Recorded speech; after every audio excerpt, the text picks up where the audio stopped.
तर नमस्कार मित्रांनो, रेबल स्टार फार्ममध्ये सर्वांचं स्वागत आहे. तर व्हिडिओ शेवटपर्यंत बघून घ्या. ह्या व्हिडिओमध्ये तुम्हाला आपला रेबल स्टार फार्म जो आहे तो कशा पद्धतीनं आता म्हणजे सुधारणा झालेली आहे किंवा काय नियोजनामध्ये ऋतुमानानुसार किंवा आता बघा पावसाळ्याच्या दृष्टिकोनातून आपण काय नियोजन केलेलं आहे, शेडमध्ये काय बदल केलेले आहेत ते तुम्हाला या व्हिडिओमध्ये मी दाखवणार आहे मित्रांनो, आणि खर्चसुद्धा.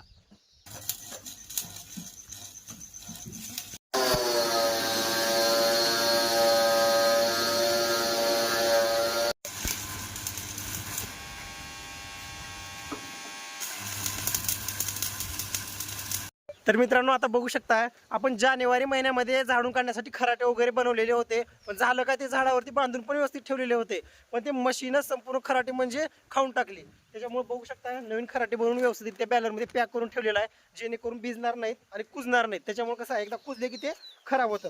आता बघा, हे मुख्य दरवाजा बघू शकता तुम्ही, पत्र्याचा दरवाजा बनवलेला आहे. 6 फूट उंच आहे आणि 3 फूट रुंद आहे. म्हणजे 3 फुटी पत्रा जो असतो, 12 फुटी लांब आणि 3 फूट जो रुंदीला असतो तो, त्या एका पत्र्याचे 2 दरवाजे आपण करून घेतलेले आहेत मित्रांनो, एकदम व्यवस्थितरित्या. आता बघू शकता हे 2 दरवाजे, हा एक दरवाजा आणि हा एक दरवाजा. तसं विचार करायला गेलं, पहिलं काय होतं, लहान दरवाजे होते. पण लहान दरवाजे असल्यानंतर काय व्हायचं, ते जे तुम्हाला जे टोपलं दिसतंय ते टोपलं व्यवस्थित पासच व्हायचं नाही. म्हणजे आता समजा लेंड्या वगैरे झाडल्या तर इथून आणण्यासाठी म्हणजे खूप त्रास व्हायचा इथून आणण्यासाठी. त्याच्यामुळे कसं आहे, नियोजन असं केलं की डायरेक्ट म्हणजे पत्र्याची व्यवस्थितरित्या आणि मजबूत असे दरवाजे बनवून घेतले सुरुवातीला आपण. कारण कसं खूप अडचणी होत होत्या. डायरेक्ट ह्या पाईपला फिट केलेला आहे, बघू शकता तुम्ही 3 ठिकाणी फिट केलेला आहे. हा सुद्धा दरवाजा बघू शकता तुम्ही, व्यवस्थितरित्या फिट केलेला आहे. आणि सगळ्यात महत्त्वाचं म्हणजे काय आहे, आता शेळ्या म्हणजे जर आता लहान मोठी जर म्हणलं तर 12 पिल्ले 8 शेळ्या म्हणजे 20 जनावर झालेलंच आहे. मग आता बघा, त्यांना गव्हाणी 2च होत्या, त्या ठिकाणी आपण गव्हाणी सुद्धा वाढवलेले आहेत मित्रांनो. बघू शकता तुम्ही, टोटल ही एक आणि ही 2 ही 4. पण त्या ज्या 2 गव्हाणी ज्या आहेत त्या गव्हाणी आता बनवून घेतलेल्या आहेत आपण. बघू शकता तुम्ही, एकदम व्यवस्थित आणि पद्धतशीररित्या गव्हाणी बनवून घेतलेल्या आहेत. आता बघू शकता बॅलरच्या गव्हाणी आहेत मित्रांनो, जेणेकरून गंजणार वगैरे काय नाही, एकदम व्यवस्थित राहते शेळ्यांना. तसं विचार करायला गेलं तर एखाद्या गव्हाणीमध्ये आपण शेळ्यांना पाणी सुद्धा ठेवू शकतो. तर बघू शकता आपली म्हातारी शेळी इकडे बघू शकताय, 4G बुलेट नेपियर चारा खाते शेळ्या, 4G बुलेट नेपियर. आपली होंडा शेळी एकदम मस्त नियोजन चालू आहे बघू शकताय. आणि होंडा शेळीचा बोकड बघू शकता कसा बोकड झालेला आहे. संपूर्ण इकडची संपूर्ण जी बाजू आहे, इकडची संपूर्ण बाजू जी आपण एकदम कव्हरिंग केलेली आहे पत्र्यानं.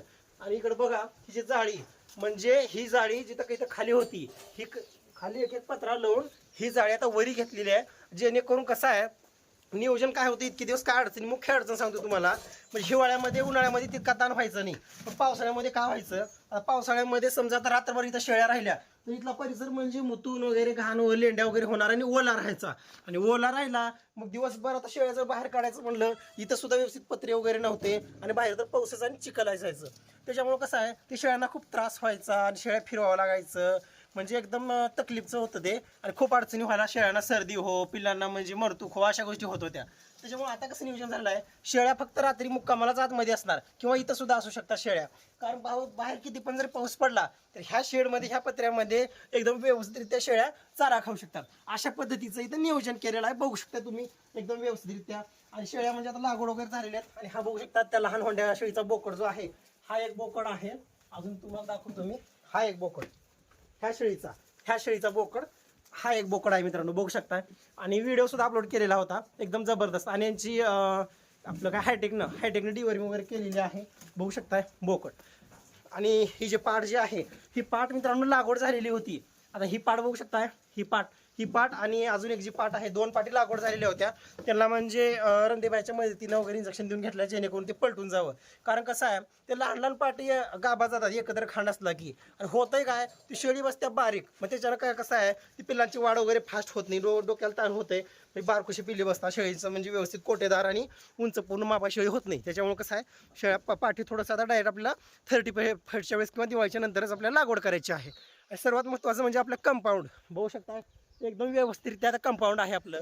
आता मेन कसं आहे, हा झाला शेळ्यांसाठी मुक्त संचार गोठा, तो पावसाळ्यामध्ये तिथं वगैरे राहू शकतो आणि आतमध्ये सुद्धा राहू शकतो. म्हणजे अशा पद्धतीचं आता नियोजन केलेलं आहे, जेणेकरून म्हणजे कसं आहे, पहिलं जितकी अडचण व्हायची तितकी अडचण आता होत नाही मित्रांनो. आणि आता इथून पुढं जे बघा, कोंबड्या सुद्धा आपल्याला वाढवायच्या आहेत. खुरड्याला व्यवस्थित कव्हर करून घेतलेला आहे, एकदम व्यवस्थित त्या खुरड्याला कव्हर करून घेतलेला आहे. मला पिल्लं सुद्धा दाखवतो, एका कोंबडीने पिल्लं सुद्धा काढलेलं आहे मित्रांनो, हे बघू शकता पिल्लं मित्रांनो. हे पिल्लं बघू शकता तुम्ही एकदम व्यवस्थितरित्या. कमीत कमी आता आपल्याला 50 ते 100 जे आहेत ते व्यवस्थितरित्या आता कोंबड्या वगैरे आपल्याला बनवायच्या आहेत. आणि व्यवस्थित म्हणजे बघा. आणि त्याच्यामध्ये बघू शकता कडुनिंबाचा पाला वगैरे ठेवलेला आहे. कारण कसं आहे थोडंसं म्हणजे नॅचरली आयुर्वेदिक असते हे. अशा पद्धतीने म्हणजे पिल्लं आहेत. आणि कसं आहे आता उन्हाळ्यामध्ये आपण ठेवल्यामुळं मग 10-15 अंडी ठेवलेली होती. मग पिल्ले निघाले 4च, बाकीचे अंडी झाले खराब. मला माहीत होतं 100% खराबच होणार. शिल्लक होते, अंडे कटत नव्हते, त्याच्यामुळे ते ठेवलेलं होतं. आणि 4 पिल्ले काढले त्या कोंबडीनं बघू शकता. आणि बाकी जे होते 6 कोंबड्या आपण विकलेल्या आहेत मित्रांनो. एक लागवडीचा कोंबडा, अजून हा एक फक्त उरलेला आहे. हा सुद्धा आपल्याला देऊन टाकायचा आहे.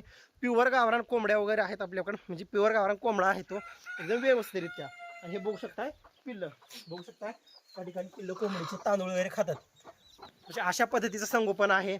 जाळी वगैरे आता वरती फिट केलेली आहे मित्रांनो. आता बघा विशेष जर खर्चाचा जर विचार जर केला तर बघा ह्या दोन्ही दरवाज्यांना, ह्या 2 दरवाज्यामध्ये 5,000 रुपये खर्च आलेला आहे मित्रांनो. आणि ह्या 2 गव्हाणीमध्ये 5,000, ह्या 2 गव्हाणीमध्ये 5,000. आता बघा किती जरी काय केलं तर एखादी खोडे जनावरच असतेच. हे बघू शकता तुम्ही. बघा ह्याच्यामध्येच आपले म्हणजे 10 ते 12,000 अडकलेले आहेत.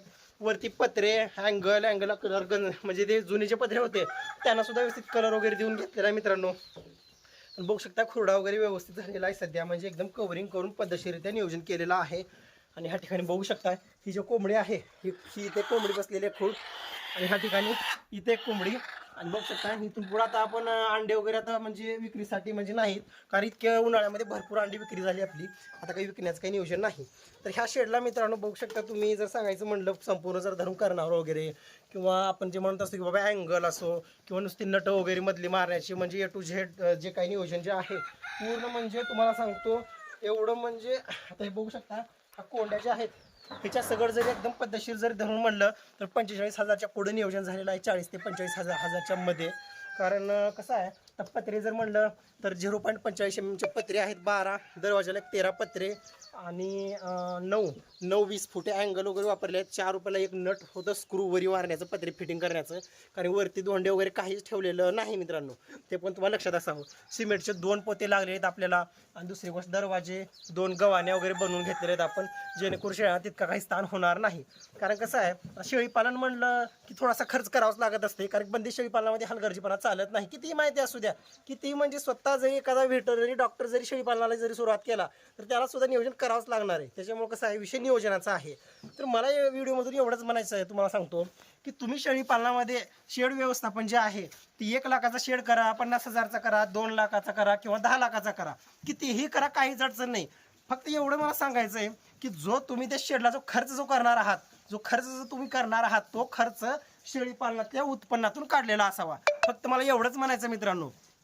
त्याच्यामुळे कसं आहे व्यवस्थित नियोजन करत चला. शेळीपालनामध्ये अगोदर व्यवस्थित माहिती घ्या, जेणेकरून तुम्हाला सर्व गोष्टी माहिती होईल. तर बघू शकता अशा पद्धतीच्या शेळ्या वगैरे आहेत, पिल्ले वगैरे आहेत, गव्हाणी वगैरे बनवून घेतलेले आहेत. तर कसा वाटला आपला नवीन रेबल स्टार फार्म नक्कीच कमेंट करून नक्कीच एक गोल्ड लिहून पाठवा मित्रांनो. कारण खूप मेहनत चालू आहे सध्या, भरपूर मेहनत चालू आहे. आणि जो पुढचा जो व्हिडिओ आहे आता बिल्डर सुबाबूळ 4G बुलेट नेपियरचा व्हिडिओ येणार एकदम सविस्तररित्या, जेणेकरून कसं आहे. आणि महत्त्वाचं म्हणजे आता नंतरच्या वेळेस पुढल्या उन्हाळ्यामध्ये इथं मोठा शेड मारायचे, जेणेकरून 500 ते 1,000 कडवा आपण स्टोअर करू शकतो. तर ठीक आहे, भेटू पुढच्या व्हिडिओमध्ये. थांबू इथंच. तोपर्यंत जय हिंद, जय भारत.